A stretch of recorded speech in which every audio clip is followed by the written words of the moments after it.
Y yo le titulé a este mensaje: Jesús, nuestro castillo fuerte. Martín Lutero, que ustedes deben conocer este personaje. Yo he hablado algunas veces de él, hoy continúo estudiando su vida aquí de alguna manera. Es uno de los hombres más importantes que ha puesto el pie en este planeta. Si no lo conocen, uno de los hombres más importantes. Fue un hombre que revolucionó su época hace más de 500 años. Muy talentoso, muy inteligente y muy pecador fue Martín Lutero.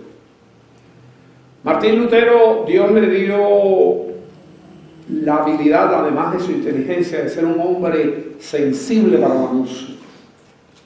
Tenía ese don. Aprendió a tocar instrumentos musicales y aprendió música e hizo cánticos. Y en un momento se convirtió al evangelio, al cristianismo. Es muy interesante la persona esta. Creció bajo una familia que fue mejorando económicamente. Su padre de la pobreza mejoró a la economía. Y su padre, como padre que está tratando de tener una mejor vida, su sueño era que su hijo fuera un gran abogado. Estamos hablando de los años 1500. Dije 500 años, aproximadamente, por ahí está la cosa. Y este muchacho, bajo el látigo de su padre, dice que fue una persona muy recta con él y lo puso en escuelas muy difíciles de estar en esa escuela, por su disciplina, y obviamente eran escuelas católicas. Ese muchacho estudió la abogacía, vivía para los placeres de este mundo,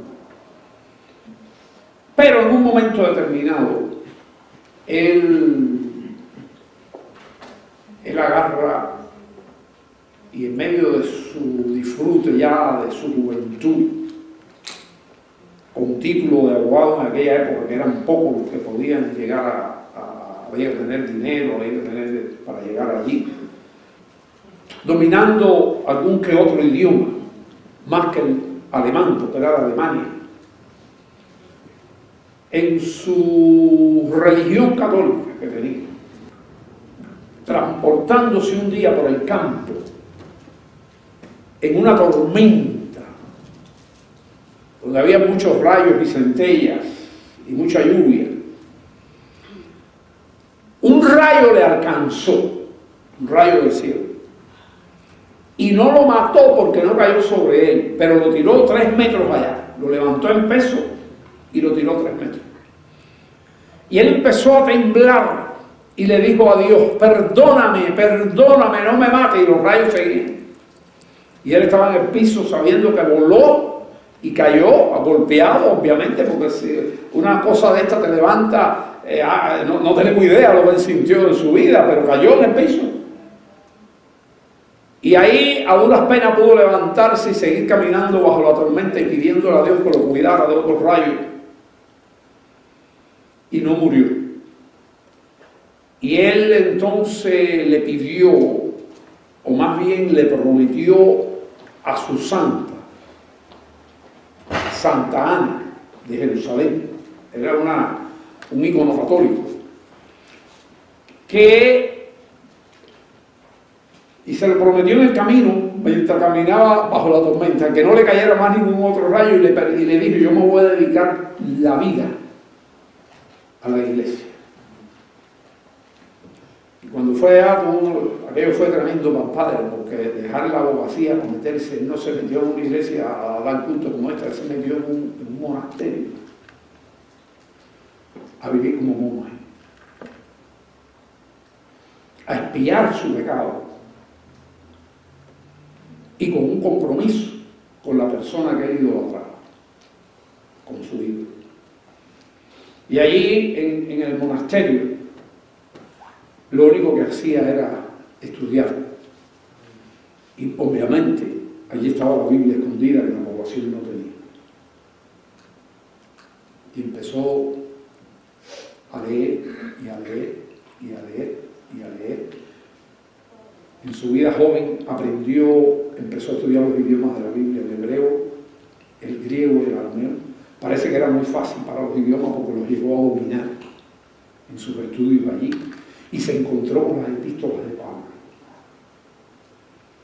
Y se dio cuenta que esto era un secreto escondido por la iglesia y que nadie conocía. Sobre todo eso que conocemos hoy, que la salvación únicamente puede ser por la fe en Cristo Jesús y no en otra cosa. Y aquello. Entonces él y otros monjes más estaban ahí en el estudio y él se levantaba algunas noches de pronto y despertaba a su amigo y le decía: mira lo que encontré, mira este texto de esta carta.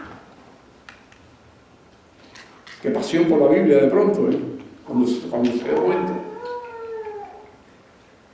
Y ya cuando salió de allí tenía todas las epístolas de Pablo en su cabeza y todo el Nuevo Testamento en su cabeza y sabía hablar, hablar no, pero leer por lo menos el hebreo y sabía el arameo y sabía el griego también. Y entonces termina allí su tiempo en monasterio y se gradúa de sacerdote.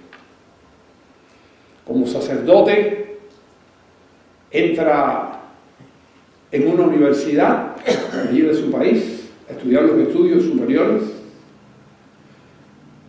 del Biblia, estudios superiores ya, y empezó a trabajar ya en una iglesia como un sacerdote católico. Hoy yo quiero estudiar de él. Hoy yo quiero estudiar de él el más famoso himno. Él produjo alrededor de 50 himnos. Hizo arreglo para los signos y hizo muchas cosas. Pero yo quiero hoy estudiar de él y la semana que viene vamos a continuar estudiando el más famoso de sus himnos. Castillo Fuerte es nuestro Dios. Aquí lo tenemos. Meditación, vamos a meditar del himno más famoso de Martín Lutero. De todos sus himnos que creó mucho, este fue el tope. Pero ese himno ha cursado y ha cursado y ha cursado y ha cursado por los siglos y sigue siendo un himno poderoso en la iglesia. Y no puede ser que aquí estemos predicando el Evangelio y este hombre que tuvo esta experiencia con Dios y tuvo esta experiencia con Jesús, de la cual voy a hablar de él hoy mismo mucho más de lo que he hablado, que Dios le dio este himno basado en el Salmo 46, que no tiene la palabra castillo. Por ahí vamos a estar empezando. Yo quiero hoy, por eso titulé Jesús es nuestro castillo. Solamente voy a leer aquí, vamos a revisar en el PowerPoint 18, 1 y 2, vamos a estar leyendo los últimos dos textos. Pero ahí tenemos el himno que hace más de 500 años se escribió y se llama Castillo Fuerte es nuestro Dios. Yo quiero hoy entrar aquí rápido a este Salmo 18 que acaba de leer Junaidi, Salmo 18, 2. Jehová, eso lo acaba de leer Junaidi. Jehová, ¿qué cosa? Roca mía, castillo mío, mi libertador, todo eso es Dios para él. Entonces ese salmo, dentro de los salmos que él leyó, que estamos meditando hoy el 46, porque el himno Castillo Fuerte de nuestro Dios lo sacó él del Salmo 46, no del 18, pero obviamente se sabía el 18 también, porque ¿de dónde sacó la palabra castillo? Sin el Salmo 46 no hay castillo. Jehová, roca mía, castillo mío. Y yo quiero que usted se fije sobre todo en el pronombre posesivo mío. ¿Cuántas veces está ahí? Y así tenemos que sentirnos. Nosotros somos de Dios. ¿Y cuál es lo que lleva ahora? y Dios es de nosotros. Jehová, roca mía, castillo mío, mi libertador. Claro, Él le hizo la promesa a una santa dentro de la Iglesia Católica, pero después el estudio de la Biblia lo llevó a concentrarse en Dios. No fue Santa Ana su libertador, sino ¿quién? Jehová de los ejércitos, Cristo Jesús. Amén. Hemos aprendido, el que ha visto a mí, dicho de palabra de Jesús, ha visto al Padre. Mi libertador, Dios mío, fortaleza mía. Fortaleza. En los días difíciles, en los días de depresión, ¿qué cosa ha escrito para nosotros? Fortaleza. Pero al mismo tiempo, cuando usted va a buscar el significado de la palabra castillo, los castillos se crearon sobre todo en la Edad Media, que se hacían encima de lomas, encima de rocas altas, y eran construcciones que eran fortaleza. El castillo es una fortaleza. Ese es el sinónimo ahí de castillo. Los castillos estaban ahí vivían gente de gobierno, reyes y otros, era muy grande. Tenía una torre que era más alta todavía, más dura, y allí estaban seguros del ataque del enemigo, el castillo, la palabra castillo como tal. Fortaleza mía, en él confiaré, mi escudo. Esa es otra palabra que usa en su libro, mi escudo. Y la fuerza, ¿de qué? De mi salvación, mi alto refugio. Este es un salmo de David, un salmo de otro de los grandes hombres que igual que Lutero puso los pies sobre este planeta. Siempre empecé hablando de Lutero, David, el rey de Israel, el mejor rey que ha tenido Israel. Entonces, yo quiero que Yuneidi ahí busque el salmo otra vez. Porque quiero, esto es una clase, como es lógico, y esto es una escuela. A ver, enséñeme los lápices y las Biblias y las libretas y eso. ¿Está tomando nota? Pero aquí yo le traigo esto a ustedes, este concepto. ¿Qué dice ahí? Superscripción. Superscripción. Voy a leer aquí la palabra superscripción. La palabra se refiere a una inscripción que está escrita encima o en la parte superior de algo. En el contexto de la Biblia, la superscripción es una línea o líneas al comienzo de algunos salmos que proporcionan información adicional sobre el salmo, como su autor, el contexto histórico o la circunstancia en que fue escrito. Ninguna de las son importantes porque son muy antiguas. Ninguna de las superscripciones son hechas ahora, en el tiempo de ahora, ni la editorial aquella, ni la editorial Vida, ni esta editorial, no. Las editoriales toman las superscripciones de todas elementos antiguos en la escritura de la Biblia.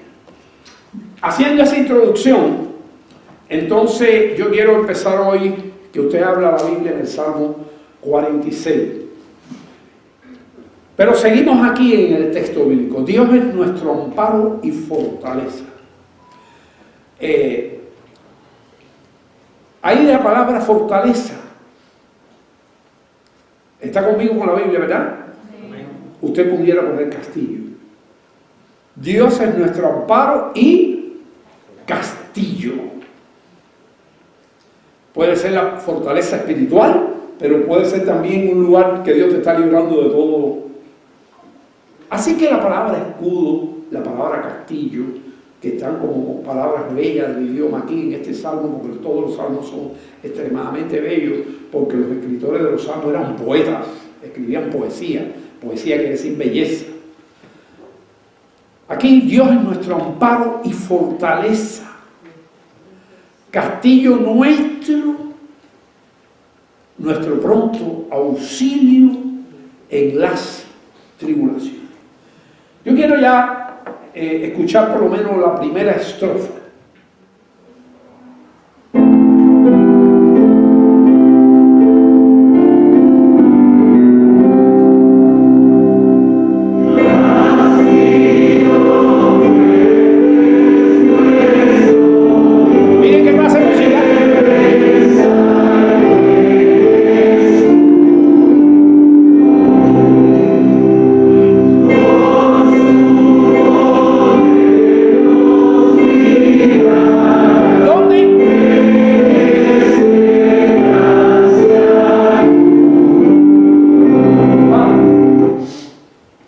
Con su poder nos librará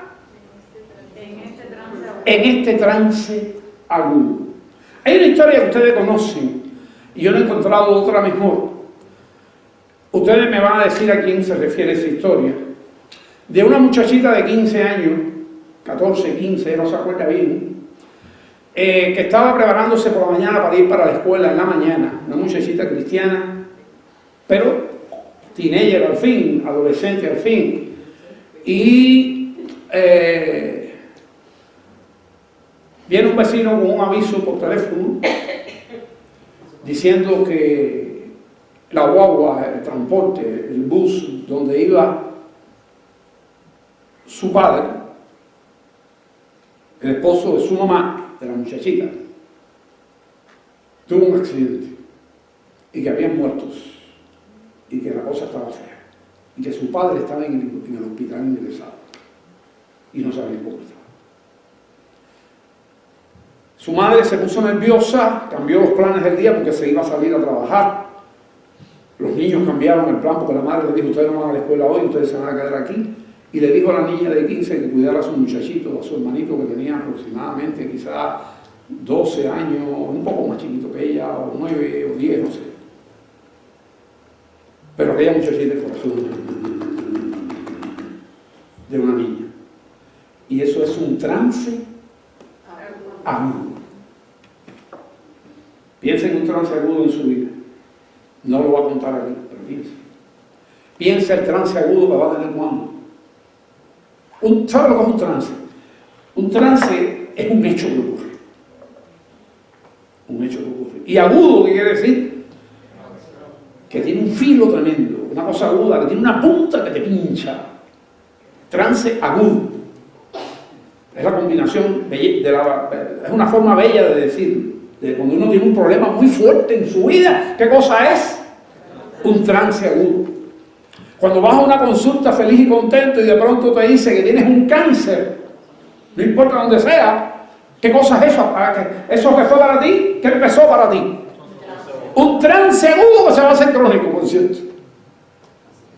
Pero lo que quiere decir agudo es que en el momento ese uno puede caerse. Y eso, a eso estamos aquí preparándonos en fe, con la palabra. La palabra que nos transforma, que nos aviva en medio de la mortandad, que nos fortalece, que nos inspira. Y este hombre se sintió inspirado en este texto, en este que estamos teniendo, y era un hombre que estaba cambiando, o mejor dicho, ya había cambiado en estas alturas. Porque ¿qué hizo él? Cuando estaba en ese monasterio de aquella época, muy atrás, viviendo como un monje, separado del mundo entero, no veía el sol, ahí estaba trancado. Y allí estudió la Biblia hasta saciarse, hasta que salió para afuera. Y salió para afuera, y lo primero que hizo, porque no sé si se lo ganó, no tengo esos detalles, fue un viaje a Roma, que era la mata del catolicismo.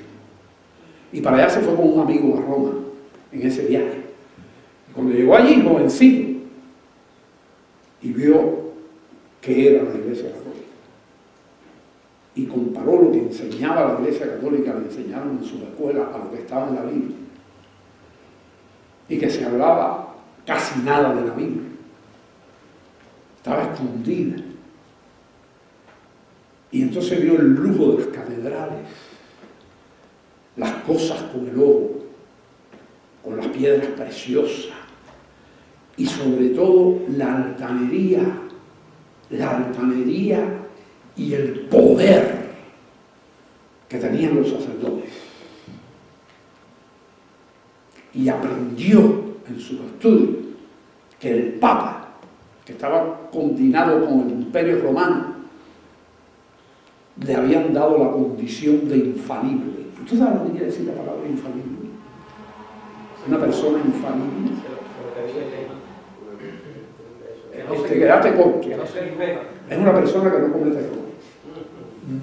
No hay error en ella. Lo que ella diga es más que la ley, porque es que no hay error. Entonces digo, no. El único que no tiene error es Cristo Jesús. Ya él se había dado cuenta de eso. Y el apóstol Pablo, que fue el que escribió las epístolas, que lo inspiraron llenos del Espíritu Santo y que dio la vida por Cristo, igual que los demás apóstoles. ¿Sabe lo que dijo Pablo? Palabra digna, esto que estamos leyendo, palabra digna esta de ser escuchado por todos, que Cristo Jesús murió por los pecadores, los cuales yo soy el primero. Pablo. Eso debería repetirlo también los papas. Pero no son qué. ¿Que son qué? Infalibles. Infalibles. Y este individuo estaba por dentro. ¿Con qué edad tendría? Yo le tiro unos 20 y pico de años, estaba por dentro.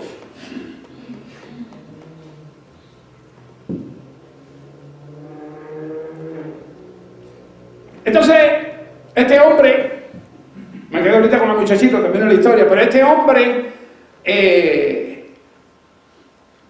llega a la universidad donde empezó a estudiar y se convierte en profesor de dicha universidad. Y allí en la universidad, un día, en su iglesia, clava 95 tesis. Son famosas, a lo mejor se lo odio. 95 tesis en contra de la iglesia católica. Y aquello fue como una bomba atómica, porque una de esas tesis, puede mencionar una de esas tesis, decía, el Papa no es, ¿qué cosa? Infalible. Un sacerdote diciendo eso por primera vez en este planeta. Después de 1500 años que había llegado Jesús y que había una oscuridad tan grande y los que podían pensar otra cosa, que había gente que pensaba, morían como mártires. Entonces, hermanos, aquí tenemos al hombre que estamos hablando. Y aquella muchachita, con esa mala noticia, con ese trance agudo, abrió lo que le habían enseñado sus padres. Y eso es importante que el padre le enseña a los hijos. Desde el nacimiento, no te que tenga 14 y 13, porque esa edad es difícil ya. Para través, llevarle al evangelio, te van a salir gallos en la rodilla para salvarla. A las personas que llegan, los jóvenes que salen y llegan. Entonces, ¿qué hizo? ¡Pah! Buscó la Biblia. Una Biblia que le había regalado a su mamá, y a su mamá le había regalado una Biblia. Y allí estaba. Y cuando abrió la Biblia, le salió el Salmo 46. Y en el Salmo 46 hay un verso que debe conocer todo el mundo de memoria. Todo el mundo de memoria, que se ha repetido en este púlpito decenas y decenas de veces, por no decir cientos. Y es el verso número 10. Está en su Biblia. Llegó el trance agudo, ¿verdad? Lea el 10.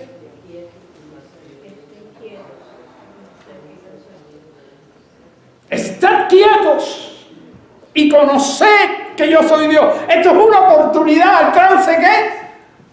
Agudo, para que ejercites tu fe, para que ejercites tu valor, para que ejercites lo que Dios tiene para ti. Estad quieto y conóceme. Alabes en esto el que debe de alabarse.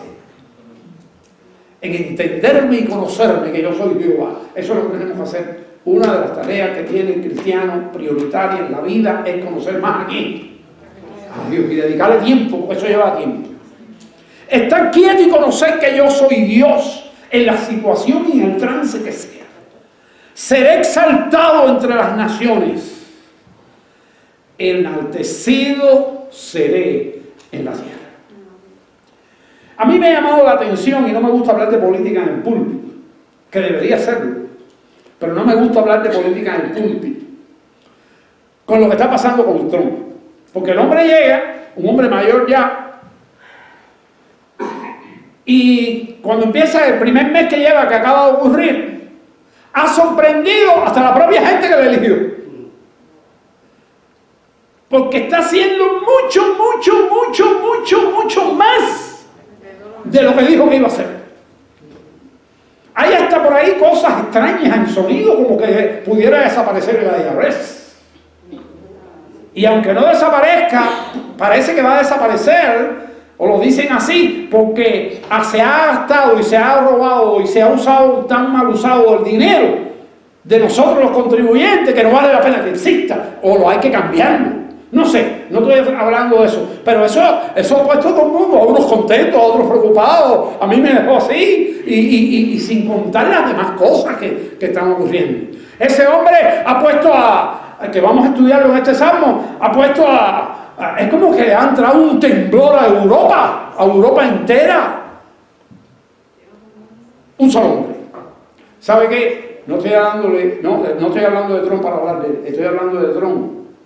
Porque el día que Cristo venga a poner su reino, va a ser peor. Y su llegada no está lejos. Porque va a ser algo parecido. En el sentido del tembleque de la gente, de esto, y no sabemos cuál es el futuro. Que nosotros los cristianos tenemos que estar preparados para los trances agudos, porque antes de que comience o antes que ocurra el rapto, que cada día hay menos gente que cree en el rapto, pero hay cristianos, todavía dice que son los más los que creen, los cristianos más que creen en el rapto, pero cada día pierde más gente que cree en eso. Vamos a sufrir la ira del anticristo. Está Trump ahí, pero va a haber un jefe mundial después de Trump. Dios nos quiere decir algo con Trump, no sabemos lo que es, no sabemos cómo vamos a interpretarlo, pero nos está diciendo algo. Y Cristo, cuando venga, pero antes que Cristo venga van a pasar muchas cosas, y tenemos que estar preparados. Entonces, yo le digo a los hermanos que están tibios, porque la iglesia está tibio, en la iglesia está tibio, y yo les digo al Señor, Señor, destápame los ojos. En la iglesia es tibia, y tiene que darse el Dios, Señor, muéstrame que es tibio, porque sabe lo que dice, lo que le dijo al Señor a una iglesia tibia del Apocalipsis. ¿Qué le dijo? Ya estudiamos aquí, ya. Te vomitaré de mi boca. Por cuanto no eres ni frío, sino que eres tibio. Ni frío ni caliente. ¿Qué cosa? Tibio te vomitaré de mi boca. Estaba ahí, no voy a explicar ese texto, pero lo dijo. Lo dijo y uno, yo digo, ay Señor, quítame los minutos de tibieza de mi vida, quítalo. Que la vida mía sea activa mañana, tarde y noche, y mi principal cosa sea lo que estamos estudiando el miércoles, que todo el mundo debe aprenderse de memoria, Mateo 6:33, buscar primeramente, eso es calentar, eso es vivir caliente. ¿Qué dice Mateo 6:33? Buscar primeramente el reino de Dios y su justicia, y todo lo demás. Yo estoy contento, aunque yo regañé y todo eso, pero yo estoy contento de que en total, en los 2 sábados, prácticamente la totalidad de los matrimonios de la iglesia, no todos, pero la totalidad prácticamente estaban allí. Y estaban allí sinceramente. Y eso es importante. Entonces, bueno, tengo que estar contento, porque lo poco que hay está aquí, respondiendo al llamado. Y el matrimonio solamente es para vivir como el matrimonio como Cristo quiere. Usted va a aprender para ponerlo en práctica después. Porque si no lo pone en práctica, aprende y no lo pone en práctica, de nada sirve. Pero bueno, estamos ahí. Entonces, esa muchacha tomó la Biblia y aquello dice que hizo así. Y que vino a su mente y a su cuerpo la paz del Señor. Amén. Estar quieto, quietud, paz y conocer que yo soy Dios. Así. Texto poderoso. Texto que la gente lo pone en los letreros, en los YouTube, el cristiano que quiere exaltar la palabra de Dios. Bueno, ahí estamos. Entonces por eso yo me detuve. Castillo fuerte es nuestro Dios, defensa y buen escudo. Con su poder nos librará en este trance agudo el que venga. El que venga. Dice la palabra con furia y con afán. Tenemos que estar conscientes del enemigo. Dice la Biblia que de ese enemigo no podemos ignorar. ¿Se sabe el texto? Sus maquinaciones, sus inventos, sus trampas, sus engaños. En este trance agudo, con furia y con afán, nos acosa Satán. En medio del trance agudo puede venir un ataque del diablo. Y el trance agudo puede ser el diablo mismo. Eso fue lo que le pasó a Job. ¿Qué trance ese? Que prácticamente de un solo golpe le pasó todo lo que le pasó, y no voy a hablar ahora de Job. Con furia y con afán acosan a Satán. Por armas de haber. El enemigo, astucia. ¿Y sabe qué es lo que más usa de la astucia? Eso lo he aprendido en la vida. Estudiando la palabra y estudiando en el seminario. Es la mentira. Y Satanás es llamado padre de mentira. Si Satanás es llamado padre de mentira, yo digo en este púlpito que lo primero que yo tengo que hacer y obedecer es que en mi boca no haya mentira. ¿Usted cree que eso es así? Usted puede decir ahí ahora mismo conmigo: quiero que en mi boca no haya más mentira. ¿Puede decirlo? Míreme que estoy hablando con ustedes. Deje la Biblia ahora. Sí.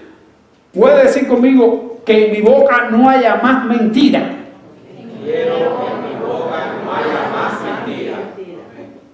Si tienes que declararlo con la boca, porque de la abundancia del corazón es que habla la boca. Y si no lo dice, otra vez, quiero estar seguro. No quiero que de mi boca salgan más mentiras. Vamos, no quiero que de mi corazón salgan más mentiras. Cristo no mintió, ni Dios. Cristo no miente, Dios no mintió, nunca mintió. Y somos hijos de Dios, y estamos llamados a ser santos como Él, y a imitarlo. Entonces cualquier mentira, es mejor pasar un poco de pena y decir la verdad. En cualquier trance. Yo cada rato me tengo que arrepentir de una mentira pero ¿por qué no le dije la verdad? Y él viniera a ser dicho. ¿Sabe por qué? Para evitarme quizá una mueca.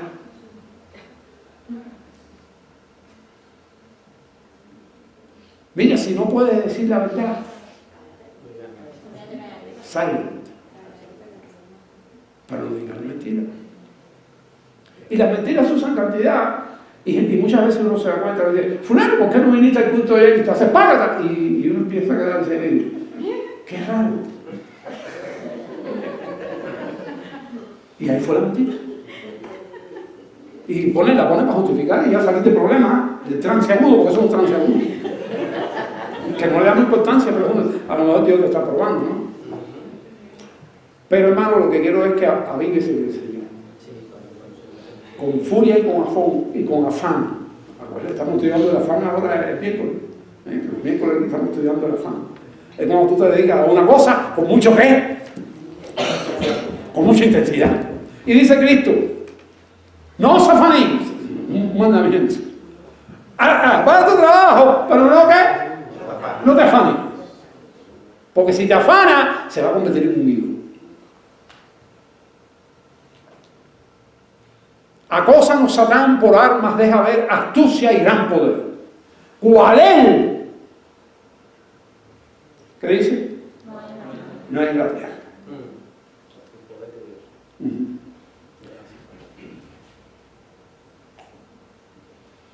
Vamos a continuar con la otra parte del libro.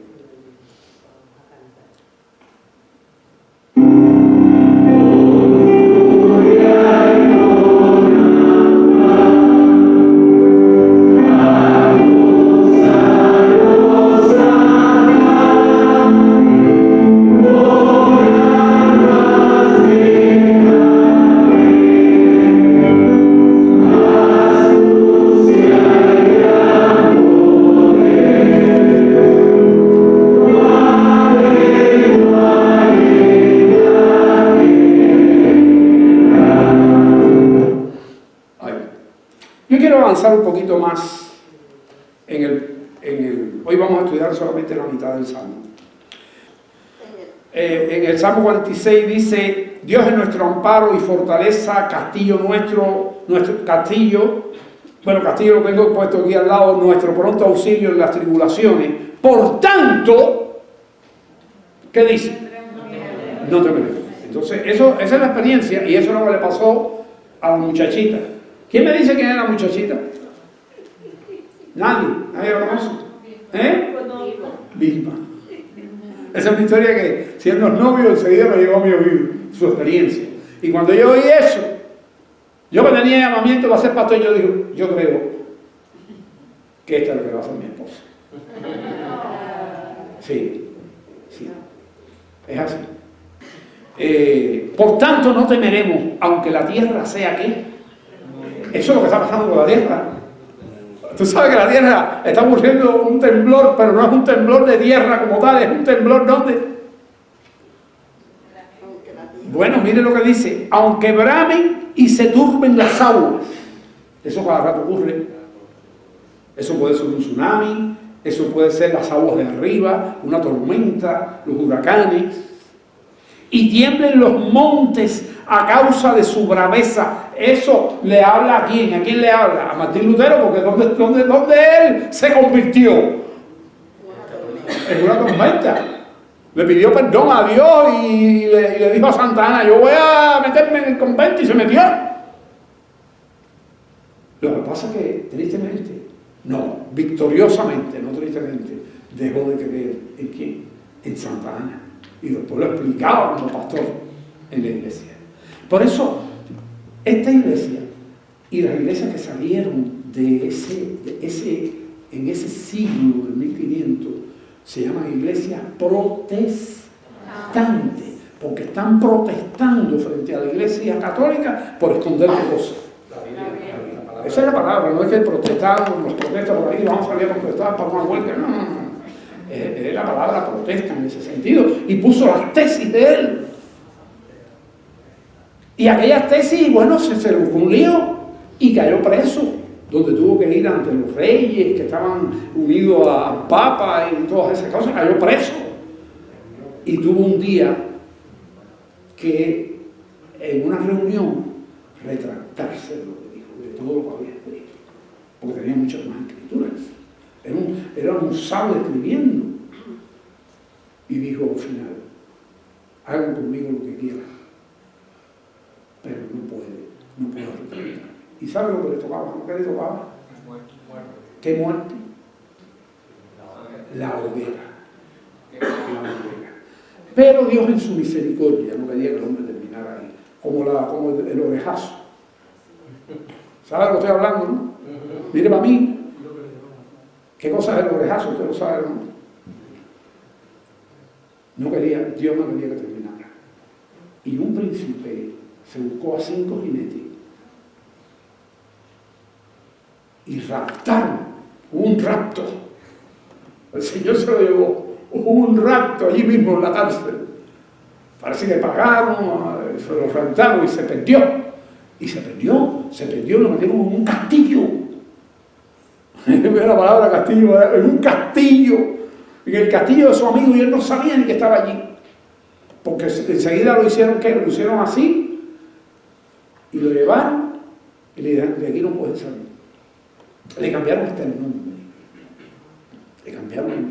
y él estuvo 2 años como prisionero, pero allí le daban buena comida, lo trataban muy bien, y allí fue donde tradujo la Biblia, en esos 2 años, al alemán, hasta que fue libre.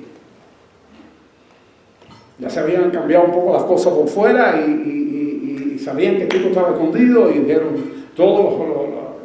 pudo salir con libertad. Y ahí empezó él a trabajar y a trabajar y a trabajar. Entonces, hermano, este hombre, que Dios lo salvó, en ese trance agudo, es una experiencia para él muy grande, por eso escribe el himno. Y dice, aunque bramen y se turben las aguas y tiemblen los montes a causa de su braveza. Entonces, el verso 4 y 5, y yo voy a leer hasta el 6 nada más, el verso 4 y 5 es una belleza literaria para hablar de la ciudad de Dios. La ciudad de Dios, ¿cuál es esa ciudad? Jerusalén. ¿Y qué dice de Jerusalén? Del río sus corrientes alegra la ciudad de Dios. El santuario de las moradas del Altísimo. En el momento que se escribió este salmo, no estaba destruida el templo de Jerusalén. Existía. Y entonces en las moradas del Altísimo, allí era donde habitaba Dios. En las moradas del Altísimo, Dios está en medio de ella. No será conmovida. Dios la ayudará a clarear la mañana. Este salmo no es de David. Es de los hijos de Coré o del grupo de cantantes de Coré, que eran los que asistían a la música en el templo. Y está puesto ahí, algunos dicen que posiblemente tiene elementos de David, porque los salmistas hicieron muchos salmos, la gente de Coré hizo salmos, bastante. David hizo más de la mitad y el resto casi lo hace con excepciones de algunas personas. Moisés hizo un salmo y otros hicieron salmos, pero sí ellos hacían arreglo y tomaban trozos del salmo de David y lo ponían en salmos de ellos, porque ellos lo que querían era expresar la letra, pero hubo salmistas de Coré que hicieron sus propios salmos. Entonces, de manera tal, pone aquí la belleza, Dios está en medio de ella, de la ciudad de Dios. No será conmovida, Dios la ayudará al clarear la mañana. Y efectivamente, hermano, fue conmovida. Vino el imperio babilónico, ¿se acuerdan? Y acabó con Jerusalén. Después salieron, Dios los libró del imperio babilónico y hicieron con Zorobabel el segundo templo, que no era tan suntuoso como el que hizo Salomón. Pero también vinieron entonces el imperio romano, Tito y esa gente, y acabaron con el segundo templo, lo destruyeron. Y después Herodes hace reconstruye el segundo templo. No hay tercer templo, reconstruye el segundo templo y era como vino Jesús. Que Jesús dijo también, estas paredes van a ser ¿qué? Destruidas. Quiere decir que esta ciudad de Dios, que es esa Jerusalén que está ahí, ¿la conocen? La que tiene Jordán. Esa Jerusalén que está ahí, ya no tiene las moradas. El altar, el arca del altar se desapareció. Y no se sabe dónde está. Algunos dicen que Jeremías la escondió en un lugar secreto. Sobre todo los que creen en el milenio tienen una esperanza de eso, porque va a aparecer ya que van a coger la misma arca y la van a traer cuando venga Cristo. Eso no lo sabemos. Pero lo que yo sí sé que esa ciudad de Jerusalén, que hoy hace la marcha gay más grande del mundo. Gay quiere decir homosexual, porque si no entiende la palabra. Y yo creo que el pueblo ese todavía sí Dios va a tratar con él en el futuro.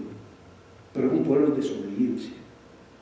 Y yo creo que pudiera haber hasta la defensa de Dios y debemos orar por ese pueblo. Porque, como decía Pablo, tenemos una deuda con ese pueblo. De la desobediencia de ellos. Que todavía no son obedientes. ¿Qué pasó? Nacimos.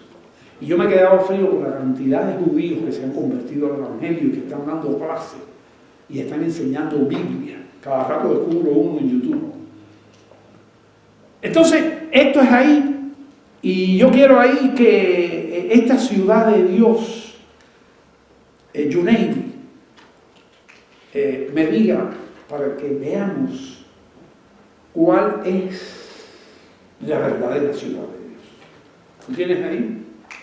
Apocalipsis 21, 2 y 3. Anote esa cita. Sí. Escuche bien, atienda. Cielo nuevo y tierra nueva. Vi un cielo nuevo y una tierra nueva, porque el primer cielo y la primera tierra pasaron, y el mar ya no existía más. Y yo, Juan, vi la santa ciudad, la nueva Jerusalén, descender del cielo de Dios, dispuesta como una esposa ataviada para su marido. Y oí una gran voz del cielo que decía: He aquí el tabernáculo de Dios con los hombres, y Él morará con ellos, y ellos serán su pueblo, y Dios mismo estará con ellos como su Dios. Eso es una Jerusalén que no está en esta tierra, y es real. Yo quiero, puedes sentarte, Yunevi, que nuestra hermana Xiomara lea Hebreos 12:22. Ya esto no es Apocalipsis, ya esto lo está diciendo el libro de qué, del Nuevo Testamento, que se llama ¿cómo? Hebreos. Vamos a escuchar lo que dice Hebreos 12:22. Sino que os habéis acercado al monte de Sión. Sino que os habéis acercado al monte de Sión. A la ciudad del Dios vivo. A la ciudad del Dios vivo. Jerusalén la celestial. Jerusalén la celestial, no la que está llena de eso. Sí. A la compañía de muchos millares de ángeles. A la compañía de muchos millares de qué? De ángeles. Hebreos. Así que estamos hablando de Apocalipsis 21, 2 y 3. Dios está en medio de ella, no será conmovida, Dios la ayudará a clarear la mañana. El problema es que todas las cosas del Antiguo Testamento son una primicia, igual que la ley. Son una primicia de las cosas que han de venir. Y las cosas que van a venir, ¿de dónde van a venir? Del cielo.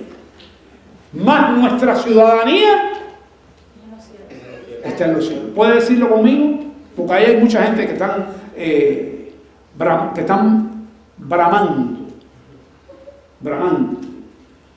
Más nuestra ciudadanía está en los cielos. Dice el verso 6, ahí de su Biblia, bramaron las naciones. Y esta está bramando. Vuelvo a decir, no he puesto a temblar solamente Europa, está preocupada China, está preocupada, todo el mundo está preocupado. La gente a veces alza la voz y cuando va un americano allí ya no lo reciben más bien. Lo vimos en México, lo vimos en diferentes lugares. Bueno, pero miren el verso 6 con el cual voy a terminar. Bramaron las naciones. ¿Qué cosa es bramar? Bramar, ¿qué cosa es? Con lo que hace la vaca, que le llaman mugino. Yo lo voy a hacer el sonido aquí. Pero bramar es cuando suena la tormenta, que dice el cielo está bramando, se usa también para eso. Bramar, cuando el mar está furioso, brama también el mar. Y las naciones braman también, es un sentido figurado. Quiere decir que están gimiendo, están preocupadas, hay un temblor en ellas. Titubearon los reinos. ¿Qué cosa es el titubeo? Que tú hablas y no puedes hablar y dale para adelante y para atrás. A veces los líderes toman una posición y no tienen palabras para responder. Yo veo cada cosa en YouTube tremenda y es que está bramando, las naciones están bramando. Eso está aburriendo lo mismo. El 6 dice, dio él su voz y se derritió la tierra. En aras del tiempo vamos a hablar aquí y vamos a continuar la semana que viene. Pero acuérdense que ¿dónde nos quedamos? Y se derritió la tierra. Te vas a quedar con tu papel ahí, Daniel, para la semana que viene. No lo pierdas, porque tiene una lectura ahí que yo quería poner aquí. Y vamos a oír este himno completo otra vez. O sea, de donde nos quedamos. Y si usted puede, cántalo un poquito.